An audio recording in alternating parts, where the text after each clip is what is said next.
കാറ്റത്തെ കിളിക്കൂടിൻ്റെ പുതിയൊരു എപ്പിസോഡിലേക്ക് എല്ലാവർക്കും സ്വാഗതം. വീഡിയോ ആദ്യമായി കാണുന്നവരാണെങ്കിൽ സപ്പോർട്ട് ചെയ്ത് സബ്സ്ക്രൈബ് ചെയ്ത് ലൈക്ക് ചെയ്യാൻ മറക്കല്ലേ. രാവിലെയാവുമ്പോൾ ഭാസ്കരൻ ഉമ്മറത്തെ കട്ടിലിരുന്ന് ബീഡി വലിച്ച് പാട്ടും പാടിക്കൊണ്ടിരിക്കുമ്പോഴാണ് നിധി മുറ്റത്തേക്ക് ഇറങ്ങി വന്ന് മുറ്റം തൂക്കാനായി തുടങ്ങുന്നത്. അവളെ കണ്ട ഭാസ്കരൻ പാട്ട് നിർത്തി ഹലോ മിസ്സിസ് മരുമകൾ എന്ന് വിളിക്കുമ്പോൾ നിധിയും തല ഉയർത്തി നോക്കുന്നുണ്ട്. മുറ്റം കഴിഞ്ഞാൽ പുരപ്പുറം തൂക്കുന്നുണ്ടോ? അല്ല, പുത്തനച്ചി പുരപ്പുറം തൂക്കുമെന്നാണല്ലോ എന്ന് ചോദിച്ച അദ്ദേഹം പൊട്ടിച്ചിരിക്കുമ്പോ അവിടെ ഇരുന്ന് പല്ല് തേച്ചോണ്ടിരിക്കുകയായിരുന്ന നികേഷും എന്താ രാവിലെ തന്നെ കോമഡിയാണോ എന്ന് വിളിച്ച് ചോദിക്കുന്നുണ്ട്. ഭാസ്കരനും അവിടെ നിന്ന് എഴുന്നേറ്റുണ്ട്. എന്താടാ നിനക്ക് രാവിലെ തന്നെ കോമഡി പിടിക്കില്ലേ? മൂട്ടിലെ ചോപ്പ് മാറുന്നതിന് മുന്നേ തന്തയെ ഗുണദോഷിക്കാൻ വന്നിരിക്കുന്നു. പോടാ പോടാ എന്ന് പറഞ്ഞ് മുറ്റത്തേക്ക് ഇറങ്ങി വന്ന് തന്റെ സൈക്കിൾ എടുത്ത് പോവാൻ തുടങ്ങുമ്പോഴേക്കും എന്തിനാ ഇങ്ങനെ ബീഡി വലിക്കുന്നതെന്ന് നിധി ചോദിക്കുന്നുണ്ട്. അതെനിക്ക് ഇഷ്ടമായോണ്ടെന്ന് ഭാസ്കരനും. അവൾ മുറ്റത്ത് കൂട്ടിവെച്ചിരിക്കുന്നതെല്ലാം കാണിച്ച് ഈ ഇരിക്കുന്ന കണ്ടോ, ഇന്നലെ മുറ്റമടിച്ചപ്പോ കിട്ടിയതാ എന്ന് പറഞ്ഞ് കാണിച്ചു കൊടുക്കുമ്പോ ഇത് മുഴുവൻ ഞാൻ വലിച്ചു കൂട്ടിയതാണോ എന്ന് ഭാസ്കരനും. അല്ലാതെ വേറെ ആരും ഇവിടെ വലിക്കാറില്ലല്ലോ എന്ന് നിധി ചോദിക്കുമ്പോ ഇന്നലെ ഇത്തിരി കുറവായി പോയി, സാരമില്ല, ഇന്ന് ഞാനത് കോമ്പൻസേറ്റ് ചെയ്യാമെന്ന് ഭാസ്കരനും. ഇങ്ങനെ വലിച്ച അസുഖം പിടിക്കില്ലേ? ഈ വീട്ടിൽ മുഴുവൻ ബീഡിയുടെ നാറ്റമാ. അകത്തായാലും പുറത്തായാലും എപ്പോഴും ഒരേ നാറ്റം. വലിക്കുന്നയാൾക്ക് മാത്രമല്ല മറ്റുള്ളവർക്കും അസുഖം വരും, അതറിഞ്ഞൂടെ എന്ന് നിധി ചോദിക്കുമ്പോഴേക്കും സുധീഷും ഉമ്മറത്തേക്കൂട്ട് ഇറങ്ങി വരുന്നുണ്ട്. ഭാസ്കരനും ചിരിയോടെ അസുഖോ എനിക്ക് എന്ന് പറഞ്ഞ് മസിൽ പിടിച്ചോണ്ട് seriously I am a strong body, beedi body, body beedi. Beedi വലിച്ചോണ്ടേ എനിക്കൊരു അസുഖവും വന്നിട്ടില്ല. ഞാൻ രാവിലെ എഴുന്നേറ്റാ വലിക്കും, ചായ കുടിച്ചാ വലിക്കും, കുടിച്ചില്ലെങ്കിൽ വലിക്കും, ഊണിന് മുമ്പ് വലിക്കും, ഊണിന് ശേഷം വലിക്കും. എന്തിന് ഉറക്കത്തിനിടയിൽ പോലും ഞാൻ ഇത് വലിക്കും. ഇത് എന്റെ വീട്, എന്റെ ശീലം. 12-ാം വയസ്സിലെ അച്ഛന്റെ കീശന്ന് കട്ട് വലിക്കാൻ തുടങ്ങിയതാ. ഇങ്ങോട്ട് കയറി തിരുത്താൻ വരല്ലേ എന്ന് പറയുമ്പോഴാണ് അവിടെ നിൽക്കുന്ന സുധീഷിനെ കാണുന്നത്. ദാ നിൽക്കുന്നു, നിന്നെ എന്റെ മോൻ കെട്ടിയിട്ടുണ്ടാവും, പക്ഷെ അതിന്റെ പേരില് എന്റെ കയ്യും കാലും കെട്ടാൻ വരല്ലേ മോളെ എന്നൊക്കെ ഭാസ്കരൻ നിധിയോട് പറയുന്നത് കേട്ട് സുധീഷും അച്ഛൻ എന്തൊക്കെ വർത്താനം ഈ പറയുന്നേ, ഇങ്ങനാണോ അവളോട് സംസാരിക്കണ്ടേ എന്ന് ചോദിക്കുമ്പോ എടാ എന്റെ വീട്ടിലെ ഞാൻ ആരോട് എങ്ങനെ സംസാരിക്കണമെന്ന് നീ എന്നെ പഠിപ്പിക്കണ്ട എന്ന് ഭാസ്കരനും. ദേ രാവിലെ തന്നെ എന്നെ ദേഷ്യം പിടിപ്പിക്കരുത് കേട്ടോ എന്ന് സുധീഷ് പറയുമ്പോൾ ഡി പെണ്ണെ, മുറ്റമടിച്ചു കഴിഞ്ഞിട്ടെ ഒരു ബക്കറ്റ് വെള്ളം കോരി അവന്റെ തലയിലോട്ട് അങ്ങ് ഒഴിച്ചു കൊടുക്ക്, ദേഷ്യം ഒന്ന് തണുക്കട്ടെ എന്ന് അവളോടായി പറഞ്ഞ് സുധീഷിനോടായി ഡാ നീ ഇവളെ താന്നങ്ങ് നിന്നോ, അതിന് ഞാൻ എന്ത് വേണടാ പെണ്ണു കുഞ്ഞാലി എന്ന് ചോദിച്ച് വീണ്ടും ബീഡിക്ക് തീ കൊളുത്തിക്കൊണ്ട് പുകയൂതി വിട്ട് ചിരിയോടെ പാട്ട് പാടിക്കൊണ്ട് തന്റെ സൈക്കിളും എടുത്ത് അവിടുന്ന് പോകുന്നുണ്ട് ഭാസ്കരൻ. ദേഷ്യത്തോടെ ഇയാളെ ഞാൻ ഇന്ന് എന്ന് പറഞ്ഞ് സുധീഷ് മുറ്റത്തുനിന്നൊരു കല്ലെടുത്ത് എറിയാൻ തുടങ്ങുമ്പോഴേക്കും നിധി അവനെ തടഞ്ഞ് എന്താ ഈ കാണിക്കുന്നേ?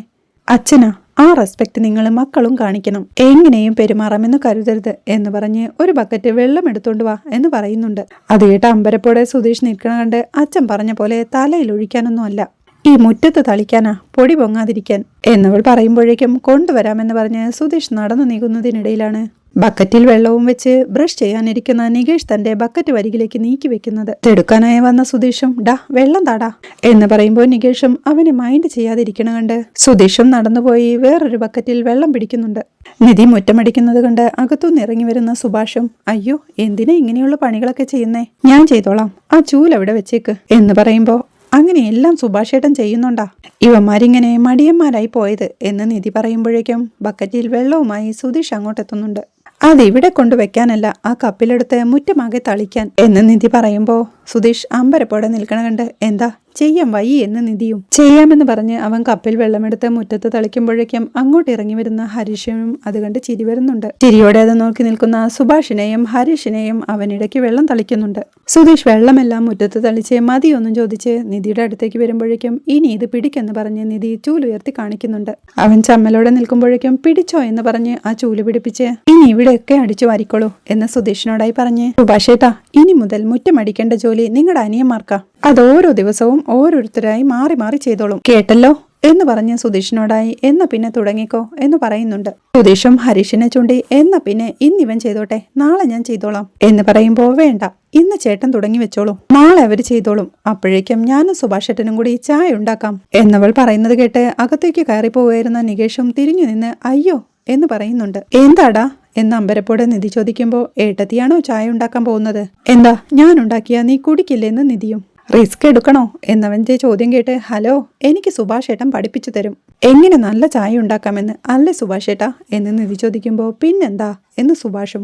എന്നാ പോയാലോ എന്ന് ചോദിച്ച് നിധി സുഭാഷിനെയും കൊണ്ട് അടുക്കളയിലേക്ക് പോകുന്നുണ്ട്. ചിരിയോടെ ചൂലും കൈ പിടിച്ച് അവൾ പോകുന്നത് നോക്കി നിൽക്കുന്ന സുധീഷിനോടായി എടോ വായും പൊളിച്ച് നീ കണ്ട് പറഞ്ഞ പണി ചെയ്യടോ എന്ന് ഹരീഷ് പറയുമ്പോ എടാ നീ കണ്ടില്ലേ അവൾ എത്ര പെട്ടെന്നാ നമ്മുടെ വീടുമായിട്ട് ഇണങ്ങിയതെന്ന് സുധീഷ് പറയുമ്പോ അത് ശരിയാ സുധീഷേട്ടാ എന്ന് നികേഷും സമ്മതിക്കുന്നുണ്ട്.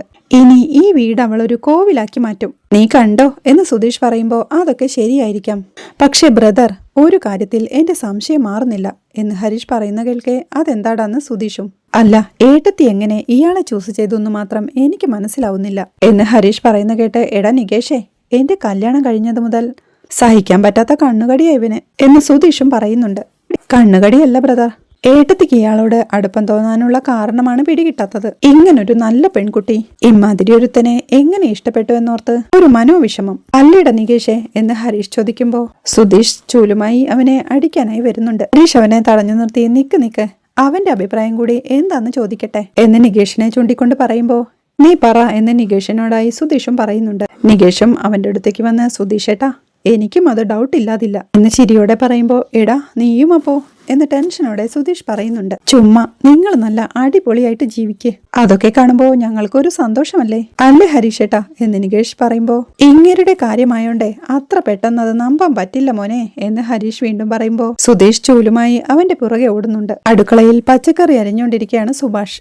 സ്റ്റൗവിൽ പാലും വെച്ച് തിളയ്ക്കുന്നതും കാത്തു നിൽപ്പാണ് നിധി.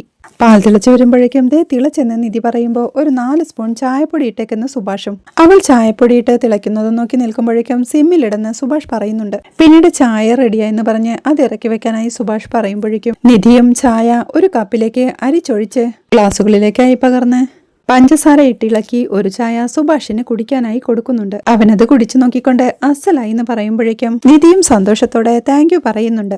അവിടെ മുറ്റമടിച്ചുകൊണ്ടിരിക്കുന്ന സുധീഷിനോടായി ഉമ്മറത്തെ പടിക്കെട്ടിലിരിക്കുന്ന നികേഷ് പറയുന്നുണ്ട്. ഒരു സത്യം പറയട്ടെ, സുധീഷേട്ടൻ ജോലി ചെയ്യുന്നത് കാണാൻ ഒരു പ്രത്യേക സൗന്ദര്യാട്ടോ എന്ന് പറയുന്നത് കേട്ട് സുധീഷ് അടിച്ചു വരൽ നിർത്തിക്കൊണ്ട് ഡാഡാ എന്നവനെ വഴക്കു പറയുമ്പോഴേക്കും ഒന്നനങ്ങി ചെയ്യടോ എന്ന് പറഞ്ഞ് ഹരീഷും ഉമ്മറത്തെ പടിക്കെട്ടിലേക്ക് കയറുന്നുണ്ട്. തുള്ളണ്ട, നാളെ നീ മറ്റന്നാൾ നീ എന്ന് സുധീഷ് അവരോടായി പറയുമ്പോഴേക്കും മറ്റന്നാൾ നിങ്ങൾ എന്ന് നികേഷും.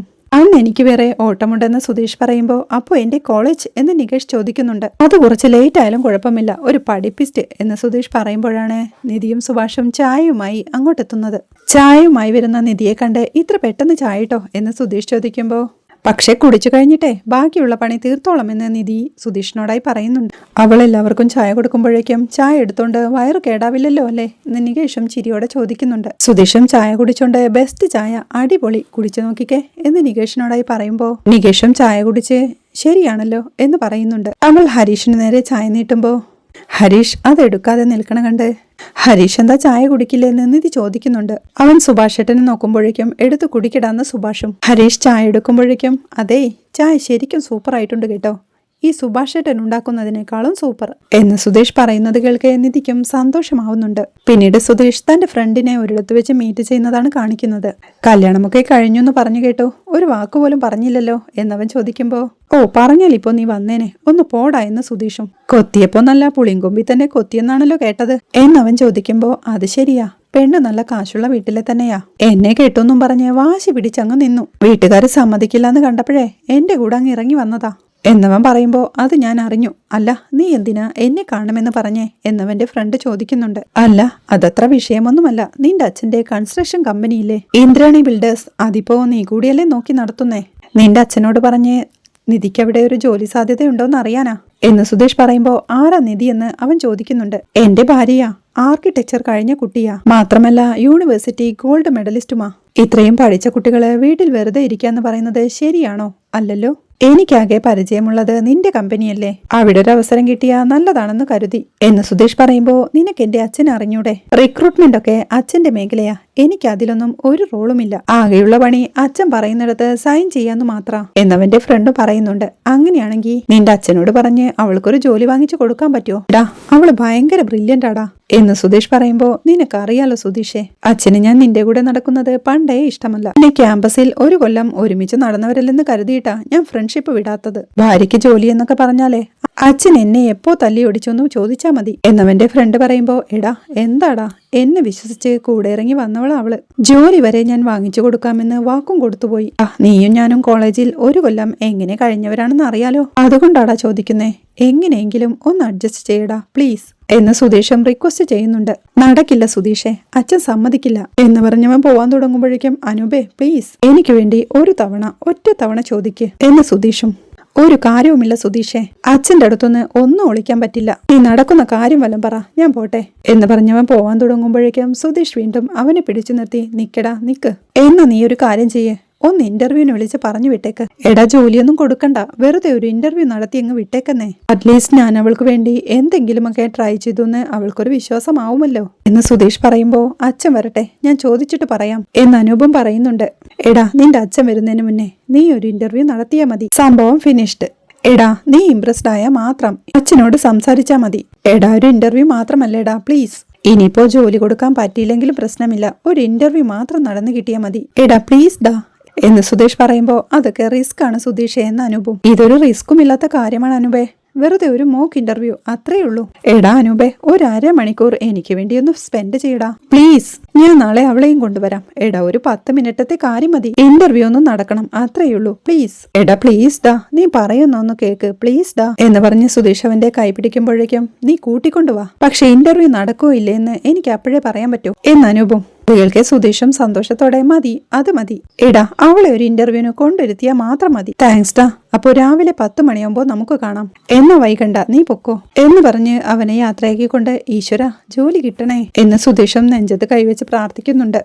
അവിടെ ഉമ്മറത്തെ ചാരുക്കസേരയിൽ മൊബൈൽ നോക്കിക്കിടക്കുന്ന നികേഷിന്റെ അടുത്തേക്ക് നിധി വന്ന് അവൻ ഫ്രീ ആണെങ്കിൽ നമുക്ക് അമ്പലത്തിൽ പോയി വരാമെന്ന് പറയുന്നുണ്ട്. അവനത് സമ്മതിച്ച് അകത്ത് പോയി റെഡിയായി വന്ന് ഏട്ടത്തി എങ്ങനെയുണ്ടെന്ന് ചോദിക്കുമ്പോൾ നന്നായിട്ടുണ്ടെന്ന് നിധിയും. വീണ്ടും അവൻ മൊബൈൽ എടുത്ത് നോക്കിക്കൊണ്ട് തന്റെ മുഖമെല്ലാം റെഡിയാക്കുമ്പോഴേക്കും എടാ മതി അമ്പലത്തിലേക്കല്ലേ എന്ന് നിധിയും. വരുന്നത് ഏട്ടത്തിയുടെ കൂടെയല്ലേ, ഒപ്പമെത്തിയില്ലെങ്കിലും കുറച്ചൊക്കെ ഗ്ലാമർ വേണ്ടേ എന്ന് നികേഷ് ചോദിക്കുമ്പോൾ ഞാൻ ഒരുങ്ങിയിട്ടൊന്നുമില്ലെന്ന് നിധിയും. പൊന്നുംകുടത്തിന് എന്തിനാ പോട്ട്, പക്ഷേ എനിക്ക് അങ്ങനെയല്ലല്ലോ എന്ന് നികേഷ് ചോദിക്കുമ്പോൾ നീ കൊള്ളാലോന്ന് നിധിയും. ഏത് അമ്പലത്തിലേക്കാ പോണ്ടേന്ന് നികേഷ് ചോദിക്കുമ്പോൾ നടന്നു പോകാൻ പറ്റുന്ന ഏതെങ്കിലും അമ്പലത്തിലേക്കെന്ന് നിധി. അങ്ങനെ നിധിയെ വിളിച്ചോണ്ട് നികേഷ് റോഡിലൂടെ അമ്പലത്തിലേക്ക് നടക്കുന്നതിനിടയിൽ അവളോടായി ചോദിക്കുന്നുണ്ട്. ഏട്ടത്തി സ്ഥിരമായിട്ട് അമ്പലത്തിൽ പോവാറുണ്ടോന്ന്. വീട്ടിലായിരിക്കുമ്പോ ഇടയ്ക്കിടയ്ക്ക് പോവും, ആകെ പോവാൻ സ്വാതന്ത്ര്യമുള്ളൊരു സ്ഥലം അമ്പലമായിരുന്നു. നീയോ എന്ന് നിധി നികേഷിനോടായി ചോദിക്കുമ്പോ ഞാൻ വർഷത്തിലൊരിക്കൽ എന്ന് നികേഷും. കൊല്ലത്തിലൊരിക്കലോ, ഉത്സവത്തിനായിരിക്കും അല്ലേ എന്ന് നിധി ചോദിക്കുമ്പോ ഉത്സവത്തിനും പോവും, പക്ഷേ ഉള്ളിൽ കയറാറില്ല, ഉള്ളിൽ കയറി തൊഴുന്നതേ പിറന്നാളിന്റെ അന്നാ എന്ന് നികേഷ് പറയുമ്പോ അല്ലാതെ പോയാൽ എന്താ കുഴപ്പമെന്ന് നിധിയും. ഇടയ്ക്കിടയ്ക്ക് പോയിട്ട് എന്ത് ചെയ്യാനെന്ന് നികേഷ് ചോദിക്കുമ്പോ എല്ലാരും പോകുമ്പോ എന്ത് ചെയ്യും അത് തന്നെ ചെയ്യണമെന്ന് നിധിയും. ഞാൻ പ്രാർത്ഥിച്ചതൊന്നും ഇതുവരെ നടന്നിട്ടില്ല ഏട്ടത്തി, അതുകൊണ്ട് പോവാനും തോന്നാറില്ല. പിന്നെ ഒറ്റയ്ക്ക് പോവാൻ ഇഷ്ടമല്ല, പിറന്നാളിന് പിന്നെ സുഭാഷ് ഏട്ടൻ കൂട്ടിക്കൊണ്ടു പോവും, പക്ഷേ ഇനി ഞാൻ ഇടയ്ക്കിടയ്ക്ക് പോവും എന്ന് നികേഷ് പറയുന്ന കേട്ട് അതെന്താന്ന് നിധിയും. കഴിഞ്ഞ പിറന്നാളിന് പ്രാർത്ഥിച്ചിട്ടേ ഞാൻ ദൈവത്തോടൊരു കാര്യം പറഞ്ഞിരുന്നു, അതെനിക്ക് പുള്ളി സാധിച്ചു തന്നു എന്നവൻ സന്തോഷത്തെ പറയുമ്പോ ആഹാ അതെന്താ കാര്യമെന്ന് നിധിയും. പറയില്ലെന്ന് നികേഷ് പറയുമ്പോ എന്നോട് പറയില്ലെന്ന് നിധിയും. എന്റെ ഏട്ടന്മാരിൽ ഒരാള് ആരെങ്കിലും വിവാഹം കഴിച്ചു കൊണ്ടുവരണമേ എന്ന്. അതിപ്പോ നടന്നില്ലേ. ഞാൻ മനസ്സിൽ വിചാരിച്ചതേ സുഭാഷ് ഏട്ടന്റെ കല്യാണമാ, പക്ഷേ ദൈവത്തിന്റെ തീരുമാനം ഇത്തിരി മാറിപ്പോയി. സാരമില്ല, ഇന്ന് ചെല്ലുമ്പോഴേ സുഭാഷ് ഏട്ടന്റെ കാര്യം ഒന്നുകൂടി പറയാം, ഏട്ടത്തി ഒന്ന് റെക്കമെൻഡ് ചെയ്യണേ. കൂടുതൽ ആളുകൾ പറയുമ്പോഴേ പുള്ളി കേൾക്കാണ്ടിരിക്കില്ല എന്ന് നികേഷ് പറയുമ്പോഴേക്കും സുനന്ദ അവരുടെ പിറകെ ഓടി വന്ന് നികേഷ് എന്ന് വിളിക്കുന്നുണ്ട്. അവർ തിരിഞ്ഞു നോക്കുമ്പോഴേക്കും കിതപ്പോടെ നിൽക്കുന്ന സുനന്ദയെ കണ്ട് എന്തിനാ ഇങ്ങനെ കിതയ്ക്കുന്നെന്ന് നികേഷ് ചോദിക്കുന്നുണ്ട്. ഓടിയ പിന്നെ കിതക്കില്ലേടാ മണ്ട എന്ന് സുനന്ദയും. എന്നാ പിന്നെ നടന്നു വന്നാൽ മതിയായിരുന്നില്ലേ എന്ന് നികേഷ് ചോദിക്കുമ്പോൾ ഞാൻ നിങ്ങളുടെ അടുത്തെത്താൻ ഓടിയതല്ലേ എന്ന് സുനന്ദയും. അല്ല എങ്ങോട്ടാ പോകുന്നെന്ന് സുനന്ദ ചോദിക്കുമ്പോൾ അമ്പലത്തിലേക്കെന്ന് നിധി. ഞാനും അമ്പലത്തിലേക്കാ, ഏത് അമ്പലത്തിലേക്ക് എന്ന് സുനന്ദ ചോദിക്കുമ്പോൾ ഇവിടെ അടുത്തുള്ള ക്ഷേത്രമില്ലേ ഇവിടേക്കാണെന്ന് നിധി പറയുമ്പോൾ ഞാനും അങ്ങോട്ടാ എന്ന് സുനന്ദ പറയുന്നത് കേൾക്കെ ഒരു കാര്യം ചെയ്യേ, രണ്ടുപേരും ഒരു സെയിം പറ എന്ന് നികേഷ് പറയുന്ന കേട്ട് നീയും അവിടേക്കല്ലേ എന്ന് സുനന്ദ ചോദിക്കുന്നുണ്ട്. അതെ എന്ന് നികേഷ് പറയുമ്പോ അപ്പോ പിച്ച് നിനക്കും തരാം എന്ന് പറഞ്ഞവനെ പിച്ചിക്കൊണ്ട് മൂത്തവരോട് കളിക്കരുത്, പ്രത്യേകിച്ച് ഏട്ടത്തിയുടെ സ്ഥാനത്തുള്ള ഒരാളോട് എന്ന് സുനന്ദ പറയുന്ന കേട്ട് അയ്യടാ എന്ന് നികേഷും. എന്താടാ നടക്കങ്ങോട്ട് എന്ന് പറഞ്ഞ് സുനന്ദ അവരെയും കൂട്ടിക്കൊണ്ട് പോകുമ്പോഴേക്കും നിധിയെ നോക്കിക്കൊണ്ട് നിധിയെ ഇന്ന് കാണാൻ നല്ല ഭംഗിയുണ്ട് കേട്ടോ എന്ന് പറയുമ്പോ താങ്ക്സ്, സുനന്ദയെ കാണാനും നല്ല ഭംഗിയുണ്ടെന്ന് നിധിയും. അപ്പൊ വീണ്ടും സേമിപ്പിച്ചെന്ന് നികേഷ് പറയുമ്പോ പോടാന്ന് സുനന്ദയും. ഞാൻ കള്ളം പറഞ്ഞതല്ല, ഈ ഡ്രസ്സിൽ കാണാൻ നല്ല ഭംഗിയുണ്ട് എന്ന് നിധി പറയുമ്പോ അതെനിക്കറിയാം നിധി, പക്ഷേ പറയേണ്ടവർ മാത്രം മുഖത്ത് നോക്കി പറയില്ല. സുനന്ദ നിരാശയോടെ പറയുമ്പോ അതാരാന്ന് നിധിയും. അതൊക്കെയുണ്ട്, പേരിന്റെ ആദ്യത്തെ അക്ഷരം സു, അവസാനത്തെ അക്ഷരം ഷ്, ഇനി പറയാൻ പറ്റുമോ എന്നവൾ ചോദിക്കുമ്പോ ഞാൻ പറയാം സുധീഷ് എന്ന് നികേഷും. സുനന്ദ ദേഷ്യത്തോടെ നോക്കണ കണ്ട് സുനീഷ്, സുപ്രേഷ്, സുന്ദരേഷ് എന്നൊക്കെ നികേഷ് പറയുമ്പോ നിന്റെ തല നിധിക്കറിയോ സുഭാഷ് എന്ന് സുനന്ദ നാണത്തോടെ പറയുന്നുണ്ട്. അവിടെ സുധീഷ് ഒരു ടെക്സ്റ്റൈൽസിലേക്ക് കയറിക്കുന്ന നൈറ്റീസ് ഉണ്ടോ എന്ന് ചോദിക്കുമ്പോൾ അവനോട് അകത്തോട്ട് കയറി ചെല്ലാനായി പറയുന്നുണ്ട്. അവൻ സെയിൽസുകളിന്റെ അടുത്തേക്ക് ചെന്ന് നൈറ്റീസ് ഉണ്ടോ എന്ന് ചോദിക്കുമ്പോൾ ഏതാ സൈസ് എന്നവളും. അവൻ പരുങ്ങലോടെ ആലോചിച്ചുകൊണ്ട് ഒരു 2-3 കാണിക്കോ അപ്പോ പറയാം എന്ന് പറയുമ്പോൾ അവൾ 2-3 എടുത്ത് സുധീഷിനെ കാണിക്കുന്നുണ്ട്. അവൻ അത് നോക്കിക്കൊണ്ട് ഈ ടൈപ്പല്ല, നമ്മുടെ TV ആഡിലൊക്കെ വരില്ലേ നല്ല കളർഫുൾ ആയിട്ട്, അതുപോലത്തെ ഉണ്ടോ എന്ന് ചോദിക്കുമ്പോൾ ഉണ്ട്, ഇത്തിരി കോസ്റ്റ്ലി ആവും. കോസ്റ്റ്ലി എന്ന് പറയുമ്പോൾ എന്ന് സുധീഷ് ചോദിക്കുമ്പോൾ 1000 മുതലാ സ്റ്റാർട്ട് ചെയ്യുന്നത് എന്നവൾ പറയുന്നത് കേൾക്കെ ആണോ, അത് കുഴപ്പമില്ല, എടുത്തോളൂന്ന് സുധീഷും. സാറ് സൈസ് പറഞ്ഞില്ലെന്നവൾ വീണ്ടും ഓർമ്മിപ്പിക്കുമ്പോൾ അവളെ ഒന്ന് നോക്കിക്കൊണ്ട് അവളോടൊന്ന് നേരെ നിൽക്കാനായി പറയുന്നുണ്ട് സുധീഷ്. അവൾ നേരെ നിൽക്കുമ്പോഴേക്കും അവളെ വലത്തോട്ടും ഇടത്തോട്ടുമെല്ലാം തിരിച്ചു നിർത്തി ഇതുപോലെ തന്നെ ഉണ്ടാവും, ഒട്ടും കൂടുതലുമില്ല കുറവുമില്ല എന്ന് സുധീഷ് പറയുമ്പോൾ എന്നെ പോലെ ഉണ്ടെങ്കിൽ എന്റെ സൈസ് നോക്കിയാ പോരെന്ന് അവളും ചോദിക്കുന്നുണ്ട്. മീഡിയമല്ലേന്ന് സുധീഷ് ചോദിക്കുമ്പോൾ അതെ എന്ന് അവളും. ഇയാളെ പോലെ തന്നെയുള്ള ആളാ എന്ന് പറഞ്ഞ് ചിരിയോടെ ഇയാളുടെ ചിരി കാണാൻ നല്ല ഭംഗിയിട്ട് കേട്ടോ എന്ന് പറയുമ്പോൾ ശരി ശരി, നൈറ്റി ആർക്കാ സാറെന്ന് അവള് ചോദിക്കുന്നുണ്ട്. അത് ഭാര്യയ്ക്ക്. എന്തേന്ന് സുധീഷ് ചോദിക്കുമ്പോൾ ഭാര്യയ്ക്ക് നൈറ്റി വാങ്ങുമ്പോഴും പഞ്ചാരയ്ക്ക് കുറവില്ലല്ലോ എന്ന് ഓർത്തതാ എന്ന് പറഞ്ഞവൾ നൈറ്റി എടുക്കുമ്പോഴേക്കും നോട്ടി ഗേൾ എന്ന് ചിരിയോടെ സുധീഷും പറയുന്നുണ്ട്. അവൾ നൈറ്റി എടുത്തോണ്ട് ഏത് കളർ വേണം സാർ എന്ന് ചോദിക്കുമ്പോൾ സുധീഷ് അതിൽ നിന്ന് എടുത്തു നോക്കി ഇത് നന്നായിരിക്കുമല്ലേ എന്ന് ചോദിക്കുന്നുണ്ട്. വൈഫ് നല്ല കളറാണോ എന്നവൾ ചോദിക്കുമ്പോൾ ഇയാളുടെ പോലെ തന്നെ എന്ന് സുധീഷും. അപ്പോൾ ഇത് നന്നായിരിക്കും സാർ എന്നവൾ പറയുമ്പോൾ അതെ, ഇതൊന്ന് ദേഹത്ത് വെച്ച് കാണിക്കാമോ എന്ന് സുധീഷ് ചോദിക്കുന്നുണ്ട്. അവൾ അത് വാങ്ങി ദേഹത്ത് വെച്ച് നോക്കുമ്പോഴാണ് ഹരീഷ് ആ കടയിലേക്ക് വരുന്നത്. ആ സെയിൽസുകളിനോട് അങ്ങോട്ടും ഇങ്ങോട്ടുമെല്ലാം ഒന്ന് തിരിഞ്ഞു നിൽക്കുന്ന സുധീഷ് പറയുന്ന കണ്ട് ഇയാൾ ഈ പണി ഇതുവരെ നിർത്തിയില്ലേ എന്ന് ഹരീഷ് ചോദിക്കുന്നിടത്താണ് ഇന്നത്തെ എപ്പിസോഡ് അവസാനിക്കുന്നത്. വീഡിയോ ഇഷ്ടമായാൽ സപ്പോർട്ട് ചെയ്ത് സബ്സ്ക്രൈബ് ചെയ്ത് ലൈക്ക് ചെയ്യാൻ മറക്കല്ലേ.